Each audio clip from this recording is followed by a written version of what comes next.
ఒక కుటుంబ వ్యవస్థ అనే దానికి యేసుక్రీస్తు ప్రభువారు విశేషమైనటువంటి ప్రాముఖ్యతను ఆయన ఇస్తూ ఉన్నారు.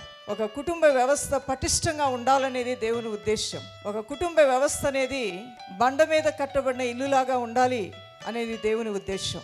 అలానే క్రీస్తు యేసు యొక్క సంఘమునకు యేసుక్రీస్తు ప్రభు వారి యొక్క మాదిరిని, సంఘాన్ని ప్రభు ఎలా ప్రేమించి తన ప్రాణం పెట్టడానికి కూడా వెనుకాడకుండా ఎలా ప్రేమించాడు, ఆ ప్రేమని సంఘము స్వీకరించి ఆ తండ్రి అయిన దేవుణ్ణి ఘనపరుస్తూ ఆయనకి లోబడి దేవుని రాకడ కొరకు సంఘము ఏ విధంగా తను ప్రత్యేకించుకొని దేవుని రాకడ కొరకు సిద్ధపడుతుందో, అలానే ఒక భార్యాభర్తలు కూడా అన్ని విషయాల్లో కూడా ప్రేమించండి, లోబడండి. ఈ రెండు విషయాలు చాలాసార్లు బైబిల్ గ్రంథంలో నొక్కి వక్కాణించబడుతూ ఉంటాయి.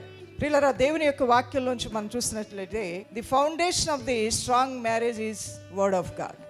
దేవుని యొక్క వాక్యమును ఎవరైతే అనుసరించి ఆధారం చేసుకుంటారో అలాంటి కుటుంబాల్లో ఎన్ని బలమైనటువంటి సంఘటనలు చెదిరిపోయే విధంగాను, ఆటంకపరిచే విధంగాను, కుటుంబ వ్యవస్థని బలహీనపరచాలని దుష్టుడు ప్రయత్నం చేసిన లోకము, లోక ఆకర్షణలు, లోక తంత్రములు, శారీరక స్వభావములు, శరీర గుణములు ఎన్ని విధాలుగా ఒక విపత్తులాగా, ఒక సునామీలాగా, ఒక తుఫాన్లాగా కుటుంబ వ్యవస్థలో దాడి చేసినప్పటికీ కూడా అలాంటి సునామీల్ని, అలాంటి దాడిని కూడా తట్టుకొని నిలబెట్టేది దేవుని వాక్యమై ఉన్నది.